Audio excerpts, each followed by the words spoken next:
I'm at the yard of Gavin Smith, catching up with the Gavin Smith Racing Info for the race day, which will be our mid-week meeting on Tuesday. We will be back on the Poly.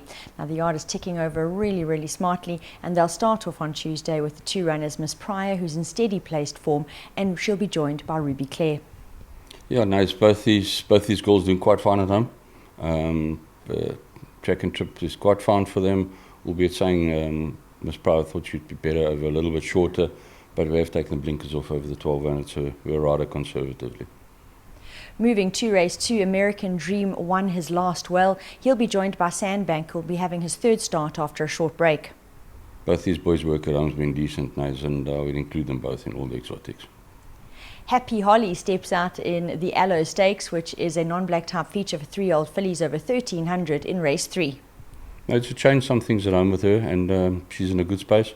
Just hoping she brings her best. 3 runners in race 4. Dulone is going to appreciate the claim 4, which will take the edge off her carded weight of 62. She'll be joined by Ikwembula Bessie Fazan, who's in steady and useful form. And joining them will be Ice Cap. Now, Ice Cap has produced 2 solid runs out the maidens so far. Yes, Ice Cap's form after maidens are quite happy with it. It's nice to see. Because sometimes after maidens they take a bit of a dip. Ikwembula, she's flying at home, and she enjoys track and trip, or anything from a 12 to a 14 on the Poly. And Dulone, like you say, just couldn't get a draw with the filly. Luckily, that field cut up, and managed to get a claim 4 and to get the weight off her back. In race 5, we'll see Son of Erupt have his post-maiden run. A Bit Chilly produced a positive effort last time out when finishing well late. And Globe Tonic also flew late. He just had a bit much to do after a tardy start. Globe Tonic's a hooligan, absolute hooligan. He's like a little boy looking for toys on a race day.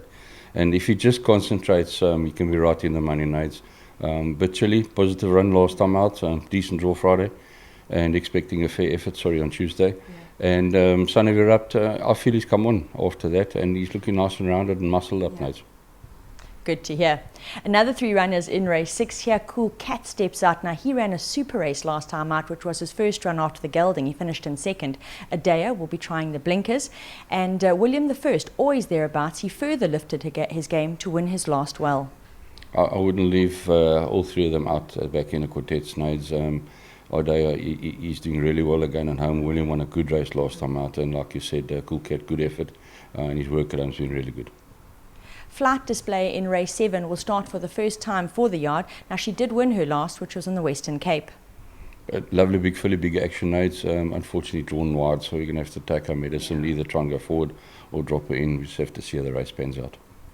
And the yard finishes in race 8 with the 2 runners, Angel of My Heart, who's never far back, and Elegant Appeal, who will appreciate pole position draw.